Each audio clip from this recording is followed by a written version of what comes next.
How's it doing, folks, and welcome back to our 9th video in the 31 Days of Christmas. Thank you once again for joining me, and I will be your host, the Black Viking. Today we are going to be going over another one of my favorite sets, and that's going to be Dawn of Majesty, which brought in some synchro support for the Stardust Dragon archetype, and of course this is the set that the Despian archetype began, which is a part of the Fallen of Albaz story. I still am looking for 5 cards out of this set, 6 if you include the Starlight Rare. So definitely want to try and get the Starlight Rare Stardust Dragon. And of course there are 2 secret rares that I'm looking for as well. So I'm going to grab the one. I have 3 packs that we're opening today. I'm going to grab the one off of our Advent Calendar corkboard. Then I have 2 more off to the side. So let's hop right in.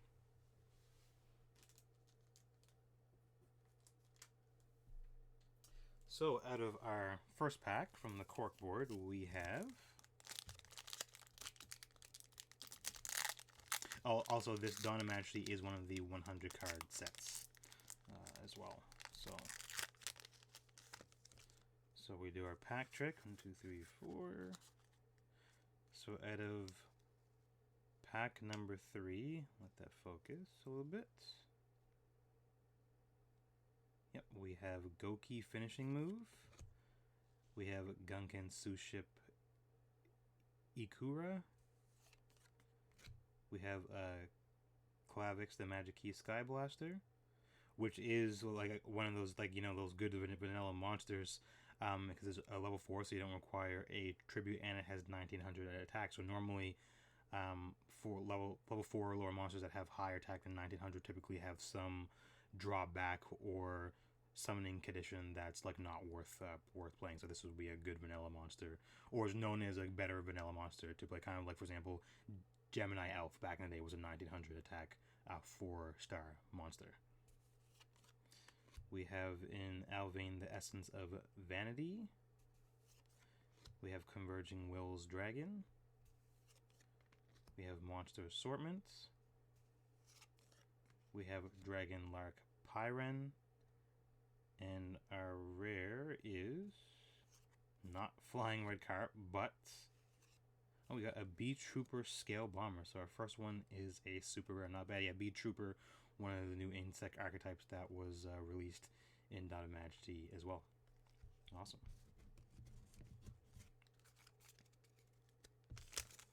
So still 2 more chances, and of course these packs, as I normally let you all know, are from these are blisters, not from booster boxes. So there's no guarantees in these. So if you pull anything ultra rare above, then luck is definitely on your side.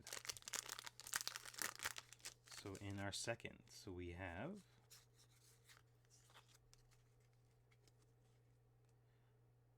Margin Trading, Gunken Suship Daily Special, Sam Bell the Star Bonder,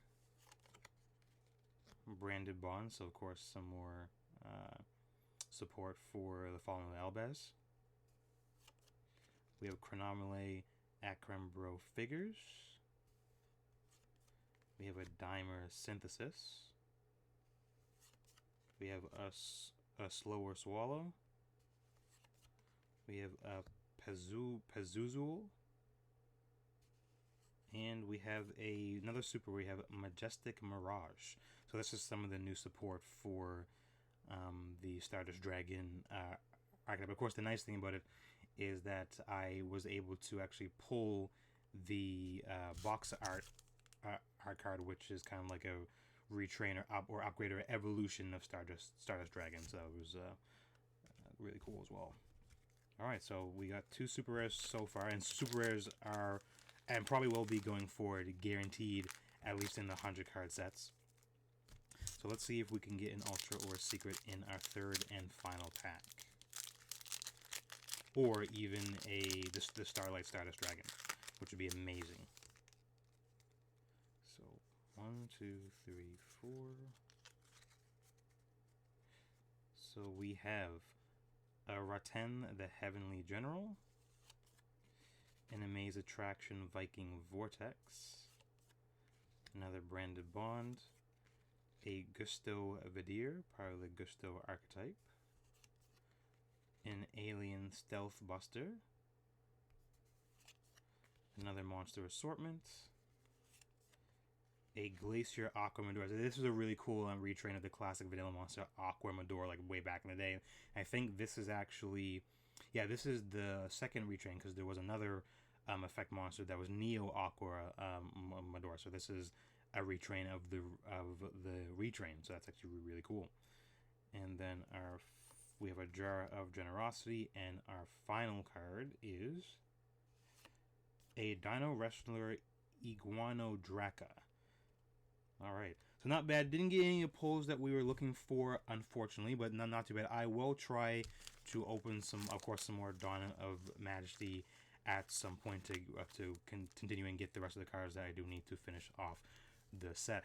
And the one sad thing about and difficult thing about Yu-Gi-Oh is that you only have about 2 months ish to when a set comes out to get all the cards that you want or need, especially if you're a collector, because when the next set comes out 2 months later, typically like they stop printing the previous sets, so then they become harder to find, and then they become more expensive. So you kind of have to try and make sure you have the money, I guess, or the luck at least to pull the cards that you need before that time.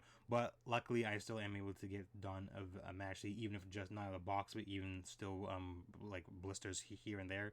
And if you are a collector out there, or you're a competitive player, go to the spots that are more obscure. So I have some like out of the way drug stores, and they just happen to have like Yu-Gi-Oh cards, and sometimes they have like some like the older stuff, like 5 and 6 months old, because no one would think to go there. The only thing in that sense, you are also racing against the clock, because sometimes the vendors will come in, and if it's not selling, they'll remove it from the sales floor. But anyway, that's enough of my rambling. Once again, thank you for joining me, and hopefully you will join me tomorrow when we are going to be going over. We're going to be opening Tactical Masters, which was one of the new 60 card sets that have, or deck builder sets that have come out this year of 2022. So, of course, always believe in the heart of the cards, and I will see you next turn. Have a good night, folks.